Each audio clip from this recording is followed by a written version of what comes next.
Mind manifested. Lesson 3. Faith in the invisible substance, the key to demonstration. In this lesson, we are considering the subject of faith, especially as it applies to the demonstration of prosperity. In this study, as in all others, we must start in the one mind. God had faith when he imaged man and the universe, and through his faith brought all things into being. Man, being like God, must also base his creations on faith as the only foundation. Here then is our starting point in building a prosperity consciousness and making our world as we would have it. We all have faith, for it is innate in every man. Our question is how we may put it to work in our affairs. Jesus gave us our best understanding of faith when he described Peter as a rock and asserted that his church, the ecclesia or called out ones, was to be built up with this rock or faith as its sure foundation. In this sense, faith represents substance, the underlying basic principle of all manifestation. Now, faith is assurance of things hoped for, a conviction of things not seen. It is quite possible to possess a reality that cannot be seen, touched, or comprehended by any of the outer senses. It is faith when we are fully conscious of things not seen, and have the assurance of things not yet manifest. In other words, faith is that consciousness in us of the reality of the invisible substance and of the attributes of mind by which we lay hold of it. We must realize that the mind makes real things. Just a thought, or just a mere idea, we sometimes lightly say, little thinking that these thoughts and ideas are the eternal realities from which we build our life and our world. Faith is the perceiving power of the mind linked with the power to shape substance.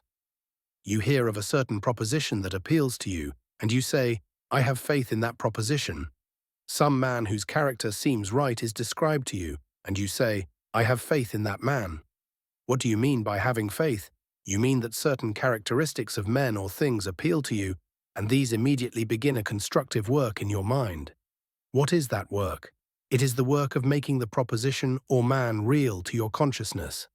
The character and attributes of the things in your mind become substantial to you because of your faith. The office of faith is to take abstract ideas and give them definite form in substance. Ideas are abstract and formless to us until they become substance, the substance of faith. A very important work in soul culture is the establishment of a faith substance. Once we discern this law of soul building by faith, we find the Hebrew scriptures full of illustrations of it. The first chapter of Luke's Gospel tells us how Elizabeth and Zacharias were told by an angel that they would have a son, and that his name would be John. Zacharias was burning incense at the altar in the exercise of his duties as a priest. This means that when the mind is looking towards spirit, even if it be in a blind way, and is seeking spiritual things, it will become spiritualized. The burning of incense typifies spiritualization. Zacharias represents the perceptive and Elizabeth the receptive qualities of the soul. When these two work in conjunction in prayer, meditation, and aspiration, the soul is open to the higher thoughts or angels that bring the promise of a new and definite state of consciousness. Zacharias doubted the promise of a son because his wife was past the age of childbearing, and because of his doubts he was stricken dumb. This means that when we perceive spiritual truth and doubt it, we retard its outer expression. It cannot be spoken into manifestation through us because of our doubt. All the growth is then thrown upon the soul. Elizabeth hid herself 5 months, but when the soul begins to feel the presence of the new ego or new state of consciousness, then we again come into faith expression. The speech of Zacharias is restored. It was the same way in the bringing forth of Jesus. A promise was first made to Mary, and Joseph was assured that the child was the offspring of the Holy Spirit. This represents a still higher step in the work of faith. The bringing forth of John the Baptist is the intellectual perception of truth. The intellect grasps truth first. The next step is the bringing forth of substance and life in the subconsciousness. When we have given ourselves entirely to spirit, we may do things without knowing exactly why. That is because faith is at work in us. And even if we do not know the law and cannot explain faith to the outer consciousness, it continues to do its perfect work and eventually brings forth the demonstration. Do not fear the power that works out things in the invisible. When you get a strong perception of something that your inner mind tells you is true and good, act on it and your demonstration will come. That is the way a living faith works, and it is the law of your creative word. Faith can also have understanding added to it. We call our spiritual faculties out of our subconsciousness. When Jesus did some of his most remarkable works, he had with him Peter, James, and John. Peter represents faith, James wisdom or judgment, and John love. These three faculties, when expressed together in mind, accomplish apparent miracles. You have called out faith in things spiritual, you have faith in God, and you have cultivated your unity with the one mind. If you then use spiritual judgment and do your work in love, you have become a teacher in Israel. In order to have understanding of the law through which we gain or lose in the use of the invisible substance, we must use discrimination or judgment. There is a guiding intelligence always present that we can lay hold of and make our own. It is ours, it belongs to us, and it is our birthright both to know it and to use it. Some metaphysicians mistakenly think that they must have hard experiences in order to appreciate the better things of life. They think poverty is a blessing because it educates people to the appreciation of plenty when they get it. They say that it is God's will for us to have some hard times and some good times, feasts and famines. This is not logically true when you consider God as principle. If you think of God as a man who arbitrarily gives or withholds by the exercise of his personal will, you might reach such a conclusion. But God is changeless, and if he gives one moment, he will continue to give eternally. It is his nature to give, and his nature is eternally the same. When you talk of hard times, famines, lack, you are talking of something that has no place in the mind of God. You are not acknowledging God in all your ways, but are acknowledging error and affirming that the world has its source in outer things. You must turn around and get into this consciousness that in mind, in spirit, there is abundance. We often wonder how Jesus could multiply the 5 loaves and 2 fishes to meet the hunger of 5,000 persons. It was done through a thorough understanding of this law. The 5 loaves represent the 5 cents application of divine substance. The 2 fishes represent the yeast or multiplying power put into the substance, the source of the increase.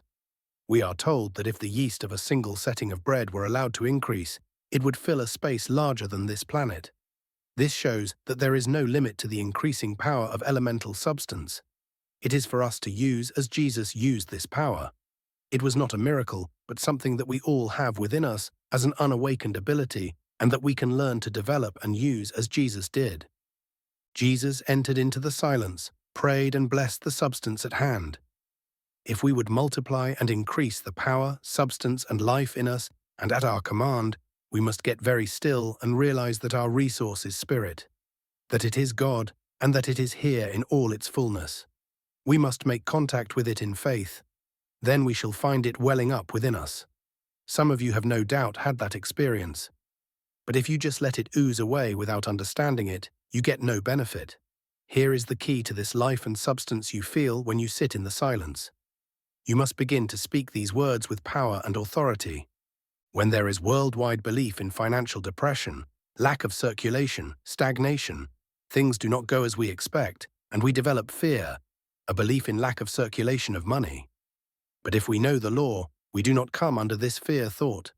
At any time, many persons make money. They use this law and take advantage of opportunity. We should bless everything that we have, for we can increase and multiply what we have by speaking words. Jesus said that his words were spirit and life. Did you ever think that your word is charged with great spiritual life force? It is. Be careful of your words. Man shall be held accountable for his lightest word. If you talk about substance in a negative way, your finances will be decreased, but if you talk about it in an appreciative, large way, you will be prospered. If we could release the energy in the atoms the scientists tell us about, we could supply the world. This power lies within every one of us. We can begin by freeing the little ideas we have and making them fill the world with thoughts of plenty. We must realize that all power is given to us in heaven and in earth, as Jesus said. He told his apostles that they should receive power when the Holy Spirit had come upon them. They were told to go up into that upper room, in the crown of the head, where spiritual forces begin the formation of new ideas. After you get into the spiritual consciousness and receive the quickening, speak the word with authority and power, concentrating the attention at the power center in the throat. We find it effective to speak the words aloud and then sink back to the other side, Galilee, as Jesus often did, to rest and speak them again silently. You can send forth this vibratory energy of spirit and break down the inertia caused by thoughts of fear and lack. Carve out ways, open new avenues to the demonstration of your good. To bring forth these undeveloped spiritual qualities, we must believe in them. For he that cometh to God must believe that he is. Lord, keep us from unbelief, from leaning on the things we see, from judging according to appearances. You can conjure up in your mind 1,000 imaginary things that will seem real to you. This shows that the mind creates by forming things according to its ideas. The world is awakening in a wonderful way to the truth about the creative power of the mind. Everywhere people are studying psychology or soul culture. The imagination builds things out of the one substance. If you will associate faith with it in its creative work, the things you make will be just as real as those that God makes. Whatever you make in mind and really put faith in will become substantial. Then you must be constantly on your guard as to what you believe, in order that you may bring what is for your good into manifestation. In what do you have faith? In outer things? If so, you are building shadows without substance, shadows that cease as soon as your supporting thought is withdrawn from them, forms that will pass away and leave you nothing. If you would demonstrate true prosperity, you must turn from things and, as Jesus told his disciples, have faith in God. Do not have faith in anything less than God, in anything other than the one mind, for when your faith is centered there, you are building for eternity. Mind and the ideas of mind will never pass away. There will never be an end to God. There will never be an end to truth, which God is. There will never be an end to substance, which God is. Build with the divine substance, cultivate faith in realities, and lay up for yourselves treasures in heaven. The foundation of every work is an idea. Faith is that quality of mind which makes the idea stand out as real, not only to ourselves, but to others. When others have faith in the thing you are doing, making, or selling, they see it as real and worthwhile. Then your success and your prosperity are assured. Only that exists in whose becoming really visible or valuable you have great faith. If you say and believe, I have faith in the substance of God, working in and through me to increase and bring abundance into my world, your faith will start to work mightily in the mind substance and make you prosperous. Whatever you put into substance along with faith will work out in manifestation in your world. We have seen it done, and we have proved the law too many times to have any doubt. The scriptures are filled with illustrations of this activity of bringing things to pass through faith in substance. The characters of whom we read in the scriptures represent ideas carrying forward their work in human souls. If we think that they existed only as people of thousands of years ago, we put our faith back thousands of years instead of letting it work for us this minute in our everyday affairs of life. To demonstrate as Jesus did, we must put our faith in the one substance and say, I have faith in God. You demonstrate prosperity by an understanding of the prosperity law and by having faith in it, not by appealing to the sympathy of others, trying to get them to do something for you or give you something. Faithfulness and earnestness in the application of the prosperity law will assure you of success. Every good gift and every perfect gift is from above, coming down from the Father of lights, with whom can be no variation, neither shadow that is cast by turning. In all thy ways acknowledge him, and he will direct thy paths. Let us all know that just now we are in the very presence of creative mind, the mind that made the universe and everything in it. This mind is here and at work right now as much as it ever was or ever will be. When we fully realize this, we increase the activity of mind in us immeasurably. You must realize that God is spirit and that spirit is very real and powerful, and by far the most substantial thing in all the world. It may be hard for those who have become attached to material things to realize that there is an invisible real life and substance that is much more substantial and real than the material. The men of science tell us that the invisible forces have a power that is millions of times more real and substantial than all the material world. When we read statements about some of the recent discoveries of science, which everyone accepts and talks about, we are truly amazed. Such statements made by religionists would be called preposterous and unbelievable. Yet religion has been making the same statements in different ways for thousands of years. Now science is helping religion by proving them. In comparing substance and matter as regards their relative reality, one scientific writer says that matter is merely a crack in the universal substance. It is universal substance that man is handling all the time with his spiritual mind. Through your thoughts, you deal with the wonderful spiritual substance, and it takes form in your consciousness according to your thought about it. That is why we must hold the thought of divine wisdom and understanding, so that we may use these creative mind powers righteously. We use them all the time, either consciously or unconsciously, and we should use them to our advantage and blessing. Every time you say, "I am a little short of funds," "I haven't as much money as I need," you are putting a limit on the substance in your own consciousness. Is that wisdom? You want a larger supply, not a limited supply of substance. Therefore, it is important to watch your thoughts so that the larger supply may come through your mind and into your affairs. Say to yourself, "I am God's offspring, and I must think as God thinks. Therefore, I cannot think of any lack or limitation." It is impossible that in this universal mind that fills everything there can be any such thing as absence. There is no lack of anything anywhere in reality. The only lack is the fear of lack in the mind of man. We do not need to overcome any lack, but we must overcome the fear of lack. This fear of lack led men to speculate in order to accumulate substance and have a lot of it stored up. This caused a still greater fear of lack in other men, and the situation grew worse and worse until it became generally believed that we must pile up the material symbols of substance for a possible lack in the future. We have tried that system and found that it fails us every time. We must learn to understand the divine law of supply and the original plan, which is that we have each day our daily bread. That is all we really want, just the amount of things we need for today's use, plus the absolute assurance that the supply for tomorrow's needs will be there when tomorrow comes.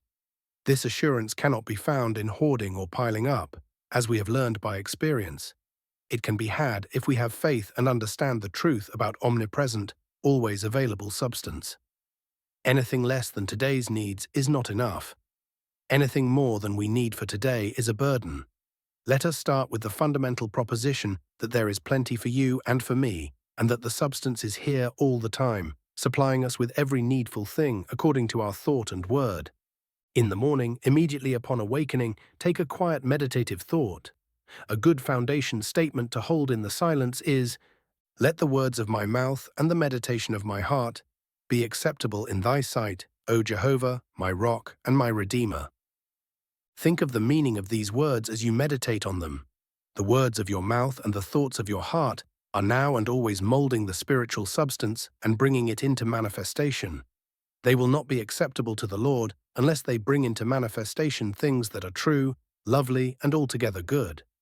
After your morning meditation, when you have declared the omnipresence and the allness of the good, receive it as true and go forth to the day's activities with faith that all things needful are provided and your good must come. The soil and substance omnipresent has many names. Jesus called it the kingdom of the heavens. Moses in Genesis named it the Garden of Eden. Science says it is the ether. We live in it as fishes live in the sea, and it lives in us and supplies us with all things according to our thoughts. When you start to your work, pause a moment and declare, "I set God before me this day, to guide and guard, to protect and prosper me." Or, "The Spirit of the Lord goes before me this day and makes my way successful and prosperous." Make this your proclamation for the day. Decree it to be so, and the Lord will bring it to pass. During the day, if a thought of lack or limitation should for a moment disturb you, banish it at once with the statement, "Jehovah is my shepherd, I shall not want." When your mind comes around again to the subject of prosperity, realize most strongly that your prosperity comes from God. It came with you from God, from your contact with God mind in your silence, and your prosperity is right with you wherever you are. Supply may seem to come through outer channels, but your real success depends on your inner hold on the prosperity realization. Be thankful for supply that comes through outer channels, but do not limit God's giving to any one channel. Look unto him and be prospered. Some prosperity prayers. I am always provided for because I have faith in thee as my omnipresent abundance. I have faith in thee as my almighty resource, and I trust thee to preserve me in my prosperity. I trust the universal spirit of prosperity in all my affairs. I come to God because I believe that he is, and that he is a rewarder of them that seek all to him. Mind manifested. Like and subscribe. I love you.